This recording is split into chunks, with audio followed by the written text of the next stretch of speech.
नमस्कार, today 24.in में मैं चंद्रकांत मिश्रा एक बार फिर से आपका स्वागत करता हूं। जहां चाह है वहां राह है, इस चीज़ को चरितार्थ किया है धनंजय जी ने। धनंजय जी एक व्यवसायिक हैं और वो अपना सुरुचि रेस्टोरेंट चलाते हैं ठाकुरबाड़ी रोड। आप बिरला मंदिर देखें हैं पटना का, उसके ठीक सामने में। ये अर्जुना टावर में यहाँ पर रहते हैं, पटना में गांधी मैदान के पास में है। फ्लैट में ज़िंदगी इनकी सिमटी हुई है, लेकिन प्रकृति प्रेमियों के लिए एक भारी संदेश है कि बहुत ही कम जगह में इन्होंने खेती करना शुरू किया है, सब्जियों का उत्पादन करना इन्होंने शुरू किया है। मैं आज उनके फ्लैट में आया हूं और फेसबुक पे इन्होंने अपलोड किया था कि ये किस तरह से सब्जियों का उत्पादन कर रहे हैं। आपको मैं दिखाऊं कि ये किस तरह से यहाँ पर काम कर रहे हैं। ये कहते हैं कि हम गांव से दूर हो गए हैं, मिट्टी से दूर हो गए हैं, तो ये मिट्टी में कहाँ पे उपज हो रहा है और कैसे कार्यक्रम कर रहे हैं, मैं उनसे आपको रूबरू करवाता हूँ। धनंजय जी, आपका हमारे चैनल में एक बार फिर से बहुत बहुत स्वागत है। जी नमस्कार। धन्यवाद आपका। इस छोटे से जगह में आपने खेती करना शुरू कर दिया, तो भाई आपकी खेती को देखने के लिए हम लोग आगे कि सब्जी का उत्पादन जो आप इस छोटे से फ्लैट में किस तरह से कर रहे हैं और कितने तरह के सब्जियों का आप यहाँ पर अपनी मेहनत से उगा रहे हैं। तो हम चाहेंगे कि आप हमको पहले दिखाइए कि भाई आपने कहाँ पर क्या क्या किया है। देखिए, एक बहुत पुरानी कहावत है और शायरी है, कौन कहता है आसमान में सुराग नहीं हो सकता, ज़रा तबीयत से एक पत्थर उछाल के तो देखो यार। तो वही बात है, मेरा भी शौक़ था बचपन से कि कुछ मैं मतलब खेत में रहे, खेती करूँ, ये करूँ, लेकिन नहीं, कभी संभव हुआ नहीं। शहर का ज़िंदगी जीता रहा हमेशा। जब यहाँ फ्लैट, छोटे से फ्लैट में आया तो संजोग से हमारे किस्मत में एक पोर्टिको का पार्ट जो है वो हमारे फ्लैट से ठीक सटा हुआ था, जो कि मात्र 80 स्क्वायर फीट का जगह है, 80 स्क्वायर फीट। तो मतलब बहुत दिन तक ऐसा ही पड़ा रहा, वेस्टेज था उसमें। तो मैंने उसमें बहुत प्लानिंग के साथ सोचा कि नहीं, इसमें कुछ खेती करना चाहिए। तो मैं आपको दिखाता हूँ कि देखिए, मैंने एक लोहे का फ्रेमिंग करके, ये देखिए, ये नीचे इसका बैरिकेडिंग था, जिसको मैंने एक लोहे का फ्रेमिंग करके इसमें डाला और इसमें सीट, प्लास्टिक का सीट डाला इसमें, ताकि इसमें मिट्टी को डेप्थ मिले और मतलब किसी तरह से, मतलब एक गमला में ठीक है, गमला में भी होता है, लेकिन बहुत ज़्यादा मतलब उसका लिमिटेशन होता है। यहाँ पे पूरा डेप्थ मिलता है, फैल मिलता है, और वो कोशिश करके मैंने कोशिश किया है। मैं दिखाता हूँ। ये बंधा गोभी आप दिखा रहे हैं ना यहाँ हाँ, पर? ये हमारा बंधा गोभी है। ये सारे डालिया के ये सब पौधे लगे हैं, फूल आने बाकी है इसमें। और ये देखिए बंधा गोभी है, ये गोभी है, देखिए ये गोभी, ये मेरा गोभी ये देखिए फूल गोभी का साइज भी काफ़ी बहुत ही अच्छा। गोभी देखिए, ये देखिए पूरा फूल गोभी हुआ है। और इस तरह से इधर पूरा फूल गोभी का लगा हुआ है। आप ये देख सकते हैं, इधर भी देख सकते हैं, ये देखिए फूल गोभी का पौधा। अब और उसके बाद ये मैंने यहाँ टमाटर लगा रखे हैं। देखिए टमाटर में भी फल आ गए हैं, ये देखिए, ये सब आ गए हैं। और इधर दिखाता हूँ आपको, ये बैगन है, बैगन सब लगा हुआ है, बैगन में फल आना बाकी है। ये भी टमाटर है, फल आ गया है। आप देखें कि यहाँ टमाटर में फल वास्तव में यहाँ पे आया हुआ है, और एक छोटा सा बिल्कुल ही ये बंदा कंटेन गोभी है, ये बंदा गोभी का सब लगा हुआ है, पार्ट है ये सब। और उधर पालक है, अभी उसमें से मैंने करीब 1-1.5 किलो पालक निकाल लिए हैं मैंने, और बाकी पालक फिर उसमें होने वाले हैं। जगह का एक एक यूज जो पहले यूजलेस पड़ा हुआ था आपने पूरा निकाला है। थोड़े में अपना जो है धनिया पत्ता वगैरह डाला हुआ है मैंने, मेथी का डाला हुआ है। और आपको दिखाता हूँ बालकोनी में मैंने कैसे स्ट्रॉबेरी भी लगाए हैं मैंने। स्ट्रॉबेरी अभी तो स्ट्रॉबेरी तो भाई ऐसा है कि उसका मिट्टी से संपर्क नहीं होना चाहिए, तब उसका फल आता है। ये आपने कैसे किया? ये तो जरूर देखने वाली चीज़ होगी। स्ट्रॉबेरी का एक्चुअली है कि वो ठंडा जगह पे होता है, और उसको मतलब पानी जो है बिल्कुल नहीं चाहिए, बहुत कम मात्रा, सिर्फ पानी टच करके हट जाए।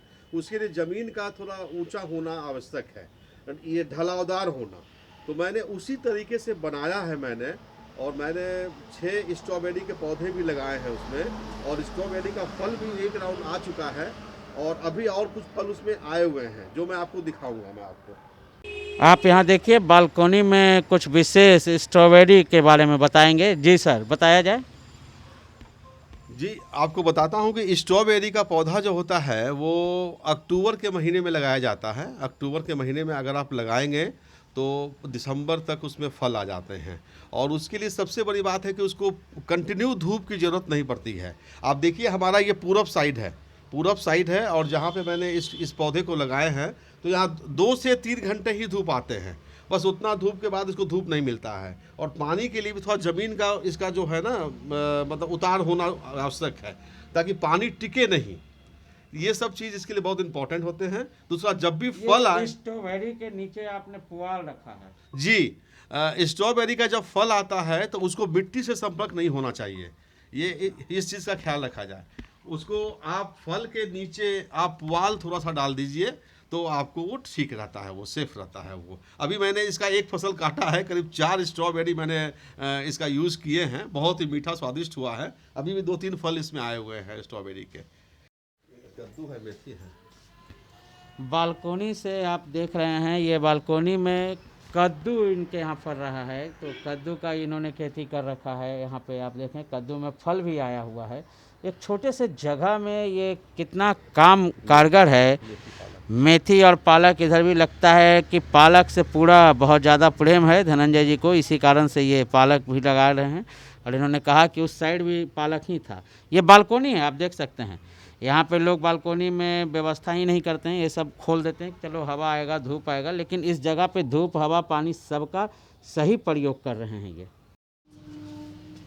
तो आपने देखा कि धनंजय जी सुरुचि रेस्टोरेंट के मालिक हैं, और अपना समय निकाल करके जब वो इस तरह से बागवानी करते हैं तो एक शुद्ध खाने का जो सब्जी होता है, केमिकल जिसमें नहीं डाला जाता है, उस तरह से ये निकालते हैं। ये खेती करना एक शौक़ है इनका, और इस शौक़ का परिणाम ये हुआ कि पूरा परिवार शुद्ध भोजन कर रहा है। तो ये एक अच्छी बात है, एक अच्छी पहल है। हमने आपको दिखाया गोभी का साइज, स्ट्रॉबेरी भी हमने दिखाया, धनिया पत्ता, बैगन, बंधा गोभी और पालक रखे हुए हैं। धनंजय जी का एक और भी ड्रीम है कि ताइवानी पपीता का ये एक पौधा यहाँ पे लगाना चाहते हैं। ताइवानी पपीता यहाँ पे वो करना चाहते हैं। हम उनसे ताइवानी पौधे के बारे में बात कर लेते हैं कि इस जगह पे पपीता कैसे होगा। जी सर। जी, जब ये सब कोशिश करने में कोई बुराई नहीं है, और एक बार देखता हूँ। एक बार मैंने एक ये पपीता का पौधा लगाया था, वो करीब 3-4 फीट हुआ था, लेकिन वो मतलब नहीं हुआ, उस पर कुछ भी नहीं हो सका। उसको मैंने उखाड़ा है। उसके लिए मैंने ये ड्रम मंगाए हैं। ये ड्रम, ये एल्युमिनियम के ड्रम जो वेस्टेज ड्रम है, तो इस ड्रम में मैं वो पपीता के पौधों को लगाऊंगा, और मुझे विश्वास है कि पपीता को भी फल देगी। यहाँ पे उसका हाइट बहुत ज़्यादा नहीं जाता है। ताइवानी पपीता का हाइट मैक्सिमम 5 फीट के आसपास जाता है, 5-5.5 फीट जाता है, और एक मतलब पेड़ में आपको कम से कम 50 से ज़्यादा पपीता होते हैं। तो एक बार कोशिश करके देखूंगा, 2-4 पौधा लगाऊंगा, कोशिश करूंगा, देखूंगा। धन्यवाद। इतनी उम्दा जो आपने सब्जी का उत्पादन किया है, और लोगों के लिए आप क्या कहेंगे जो लोग फ्लैट में रहते हैं? वो बहुत सारे लोग हैं जो प्रकृति प्रेमी हैं, गमला में अपना पौधा रोप करके काम चला ले रहे हैं। तो ये तो एक वैकल्पिक व्यवस्था आपने बताया एक तरह से, कि लोहे का इस तरह से आप बना लें और उसको प्लास्टिक शीट से ढक करके मिट्टी का काम करें, तो ये ज़्यादा बेटर होगा। देखिए, ये एक ऐसा शौक़ है जिसे कि आप ये सोच के मत कीजिए कि इसमें पैसा लगता है। आप ये सोच के कीजिए कि आपको बहुत अच्छा चीज़ मिल रहा है, ऑर्गेनिक चीज़ मिल रहा है, और कहीं कोई या विशेष किसी भी केमिकल का इस्तेमाल नहीं किया गया है इसमें, और बहुत शुद्ध चीज़ है। और आप भी ये खेती कर सकते हैं। आपके पास छोटा से छोटा जगह भी हो तो आप बहुत अच्छे से कर सकते हैं। आप अगर चाहें तो मुझसे भी संपर्क कर सकते हैं। मैं आपको गाइड करूँगा कि कैसे आप करें, आप कैसे स्टैंड बनाएं, कैसे क्या करें, क्या चीज़ डालें, वो भी मैं कर सकता हूँ। खाद को लेकर के हमेशा दिमाग में लोगों को रहता है, अगर घर के जो लोग होते हैं वो कभी चाय पत्ती डाल देते हैं, कभी गोबर डाल देते हैं। कंपोस्ट का जो जानकारी अगर उनको नहीं हो तो फिर वो कैसे करेंगे? नहीं, देखिए कंपोस्ट आपको तैयार करना होगा। आप अगर आपके घर में कोई ऐसा कोई मतलब बाहरी जगह है, जहाँ पे जितना भी सब्ज़ी का टुकड़ा आपका निकलता है प्रतिदिन, उस टुकड़े को आप एक जगह जमा कर इकट्ठा कर दीजिए। वो इकट्ठा होता वो खुद से खुद तैयार हो जाएगा खाद। कुछ दिन में वो सड़ के, गल के अपने आप खाद तैयार हो जाएगा। वो सबसे बेहतरीन खाद है। हालाँकि मैंने तो इसके लिए मतलब गाँव गया था, नौबतपुर की तरफ जाके मैं वहाँ से मतलब ऑर्गेनिक खाद जो होता है, जो मतलब स्वयं से बना हुआ होता है, वो करीब 6 बोरा मैंने लाए थे और वो सब इसमें मैंने इस्तेमाल किए हैं मैंने। इसलिए खाद डालिए और कोई भी केमिकल डालने की आवश्यकता नहीं है इसमें। मतलब रेगुलर अगर लोग इस तरह से बागवानी करें तो निश्चित रूप से उन्हें शुद्ध खाने को मिलेगा। बहुत, बहुत शुद्ध मिलेगा और ठीक है, खाना भी एक शौक होता है और कोई भी चीज़ किसी को भी कीमत से खरीदी नहीं जा सकती है। ये एक ऐसा चीज़ है जो कि आपको आत्मसंतुष्टि देगा आपको। इसमें जैसे कैसे आपके घर में अगर बच्चा होता है तो आपको बहुत खुशी होती है। आपको उसी तरह की खुशी आपको यहाँ मिलेगी जब आपको लगेगा कि हमारे घर के आंगन में इस तरह से मतलब फल हुआ है, फूल हुआ है, सब्ज़ी उगे हैं, तो आपको बड़ी खुशी महसूस होगा। धन्यवाद। बहुत बहुत धन्यवाद बात करने के लिए।